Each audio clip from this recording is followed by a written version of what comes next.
સુરત શહેરના લિંબાયત વિસ્તારમાં સરદારનગરમાં એક ડિવોર્સી મહિલાને ગીરવે ઘર આપવાની લાલચ આપી 6 લાખ રૂપિયાની છેતરપિંડી થયાનો ચોંકાવનારો બનાવ સામે આવ્યો છે। પીડિત મહિલાના જણાવ્યા અનુસાર જાહેદા નામની મહિલાએ ગીરવે ઘર મેળવી આપવાની વાત કરી અને બેનઝીર નામની બીજી મહિલા બેનઝીર અને અફસર નામના વ્યક્તિની મુલાકાત કરાવી ઘરના નામે વકીલ સાથે મળીને 6 લાખ પડાવી લીધવાનો આરોપ મૂક્યો છે। લિંબાયત સરદારનગરમાં ડિવોર્સી મહિલા સાથે ગીરવેગના ઘરના નામે છેતરપિંડીની ઘટના બની છે। બેનઝીર અને અફસર સાથે મુલાકાત કરાવી છે। પતિ પત્ની બંને મળી પીડિત મહિલાને ખાતરી આપી કે 6 લાખ રૂપિયા આપવા બદલ તેને 2 મહિનામાં ગીરવે घर આપશે। मेरे साथ ऐसा हादसा हो गया है। मैं अपने भाड़े के घर में रहती थी। पहले मैं अपने हस्बैंड के साथ रहती थी। मेरा डिवोर्स हो गया, उसके बाद मैं अलग नहीं रह सकती क्योंकि मेरे साथ बच्चे नहीं हैं और मैं अलग नहीं रह पा रही हूँ। तो मम्मी ने बोले एक काम करते हैं, हाँ तेरा घर छोटा है, मेरा घर छोटा है, हम एक कहीं और घर ले लेते हैं बड़ा, जिसमें 2 से 3 रूम हो, जिसमें हम अच्छे से रह सके। तो अब और मेरा डिवोर्स हो गया है तो मैं जॉब करती हूँ, तो मेरी 8-10 हज़ार रुपये सैलरी है, उसमें से मैं अपना घर खर्चा चलाऊंगी या भाड़ा भरूंगी। तो हमने सोचे कुछ पैसे मेरे पास थे, कुछ पैसे मम्मी के पास थे, ये मिला के हमने सोचे कि हम एक घर गिरवी लेते हैं। इस वजह से हमको जीजा ताई नाम की एक औरत थी जो हमारे गली के बाजू में रहती थी, उसने मुझे एक जायदा करके नाम की औरत है उससे मिलवाई। उन्होंने मुझे बेनज़ीर नाम की एक औरत है उनसे मिलवाई। बेनज़ीर और अफसर, वो दोनों हस्बैंड वाइफ है, वो दोनों ने अपना घर मुझे बोले हैं कि आप एक काम करो, 6 लाख रुपए मुझे दो, मैं अपना घर आपको गिरवी में देती हूँ, पर मुझे 1-2 महीने का टाइम दो, मैं घर खाली करने के लिए मुझे टाइम चाहिए। मैंने बोली मेरे पास इतना पैसा नहीं है कि मैं भाड़ा भर सकूँ। तो उन्होंने मुझे बोले हैं कि आप 2-3 महीने रुकोगे, उसका भाड़ा हम आपको भर कर देंगे। ठीक है, हम मैंने बोली ठीक है चलेगा, आप 2-3 महीने में घर खाली करके मुझे दे देना। फिर हम तुपेल वकील के पास गए, उन्होंने हमारे पेपर बनाए जिसमें 6 लाख रुपए मैंने उनको कैश दी हूँ। और तुफेल वकील के वहाँ लिखान करने के बाद तुफेल वकील ने बोले है कि आप 2-3 दिन के बाद आकर नोटरी हो जाएगी, आप पेपर लेके चले जाना। 2-3 दिन के बाद मैं तुफेल वकील के पास गई तो मुझे वो पेपर नहीं मिले क्योंकि तुफेल वकील ने वो पेपर जायदा और बेनज़ीर को दे दिए थे मेरे आने से पहले ही।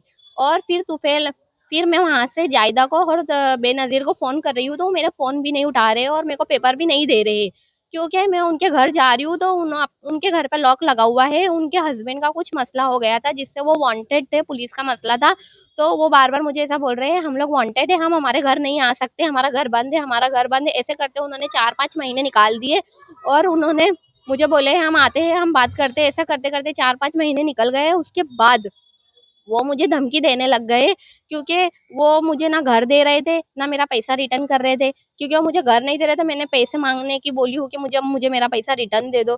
तो उन्होंने ना घर दिए, ना पैसा दिए और फिर वो मुझे धमकी देने लगे कि तू ऐसा करेगी तो हम तेरे ऊपर एसिड फेंक देंगे, ये फेंक देंगे, हम तेरे सब तू अकेले, क्योंकि मेरे पीछे कोई सपोर्ट नहीं था। क्योंकि मेरे घर में एक मम्मी-पापा और मेरा भाई, छोटा भाई है वो भी, और मैं ही हूँ अकेली और मेरे पापा का मानसिक संतुलन भी सही नहीं है। इस वजह से मेरे बैकग्राउंड में कोई सपोर्ट नहीं था। इस वजह से उन लोग मेरे ऊपर हावी हो गए और मैं चुप रह गई। और फिर जायदा जो बीच में दलाल थी उसने मुझे बोली तू मुझे 2 लाख रुपए दे। फिर मैंने कहीं से भी उधार लेकर उसको 2 लाख रुपए दी और उसके बाद वो मुझे बोलती है तू मुझे 2 लाख रुपए दे, मैं तेरे 6 लाख रुपए उनसे दिलवा दूंगी। फिर उसके बाद पता चला कि जायदा ने ही 3 लाख रुपए बेनज़ीर से ली, क्योंकि बेनज़ीर ने मुझसे 6 लाख रुपए ली थी और दोनों ने मेरे बिगर परमिशन के दोनों ने 2-3 लाख रुपए डिवाइस बीच में एक दूसरे को बांट लिए और मुझे पता ही नहीं।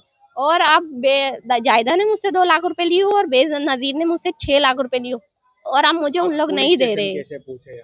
फिर उन लोग मेरे को बहुत बहुत परेशान करने लगे, मेरे को धमकी देने लगे। तो फिर मैं चुपचाप बैठ गई। उसके बाद जहाँ मैं काम करती हूँ, मैं एक बुरखे की कंपनी में काम करती हूँ 4-5 साल से। वहाँ एक सैयद साहब करके एक थे, वो आए, उन्होंने मेरे को बोले, मैंने उनको मेरी परेशानी बताई तो उन्होंने बोले ठीक है मैं तेरी हेल्प करता हूँ। फिर उन्होंने मुझे लिंबायत पुलिस स्टेशन में लाए, हमने यहाँ अर्जी दी है। फिर उन लोगों ने पुलिस स्टेशन में से सब पुलिस वालों ने उनको बुलाए हैं। फिर उन्होंने एक्सेप्ट भी किए हैं कि हाँ हमने इतना इतना पैसा लिए और हम थोड़े दिन में दे देंगे। और देने उसके बावजूद भी पुलिस सब हो गया। उसके बाद उन लोग मेरे को 8 महीना अभी तक फोन पर एक ही बात बोलते हैं, कल देंगे, आज देंगे, परसों देंगे, 2 दिन में देंगे, 4 दिन में देंगे, 1 महीने में देंगे और अभी तक कोई रिजल्ट नहीं आया है। स्टेशन में कितने का करार हुआ था देने के लिए? पुलिस स्टेशन में उन्होंने मेरे से टोटल 8 लाख रुपए दिए थे, उसमें से 2.5 लाख रुपए उन्होंने मेरे को चेक के थ्रू दे दिए जो क्लियर हो चुका है, वो मुझे मिल गया है और मुझे 5.5 लाख रुपए उनसे लेना है। उसमें से पुलिस के सामने उन्होंने हाँ बोल दिए कि हम देंगे। ये कब करार हुई थी और अभी टोटल ये 5.5 कब देने की ये बोल रहे हैं? 8 महीने पहले उन्होंने कबूल किए थे कि हम दे देंगे थोड़ा थोड़ा करके, और 8 महीने हो गए उन्होंने 1 रुपया भी नहीं दिए हैं। अभी पुलिस स्टेशन आप आए तो क्या बोला गया पुलिस स्टेशन? पुलिस स्टेशन में हम आए हैं तो अब वो बोलते हैं ये सिविल केस है, ऐसा बोलकर वो हमको बोलते हैं आप सिग्नेचर विग्नेचर कर दो, ये सिविल केस बन गया है। पर ये सिविल केस कैसे बनेगा? उन्होंने मेरे साथ नहीं, मेरे जैसे बहुत लोगों के साथ फ्रॉड किए हैं। एक है उनके साथ 5 लाख रुपए ले लिए, एक है उनके साथ 2 लाख रुपए ले लिए। सिविल केस कैसे बनेगा? ये सिविल केस बन ही नहीं सकता अभी ये। अभी आप पुलिस स्टेशन में आए तो क्या कुछ बात हुआ, क्या चाहते हो अभी आप? अब मैं ये चाहती हूँ कि ये सिविल केस बने ना बने, सबसे पहले तो उनके ऊपर इंक्वायरी ये होनी चाहिए कि ये सब फ्रॉड कर रहे हैं तो पुलिस कोई एक्शन क्यों नहीं ले रही है। यासीन दारा, दिव्यांग न्यूज, सूरत।